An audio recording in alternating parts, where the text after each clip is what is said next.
E para concluir então esse vídeo sobre o Recife, vamos mostrar aqui no mapa o local que a gente filmou.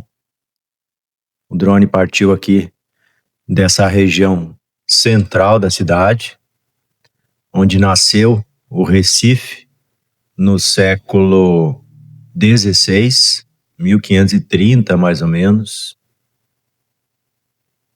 como uma vila de pescadores.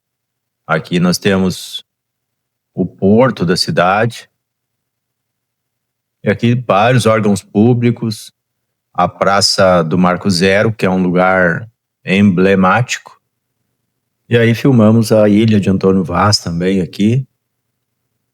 O Recife fica na confluência aqui de dois rios muito importantes. Esse aqui, que é o Capibaribe,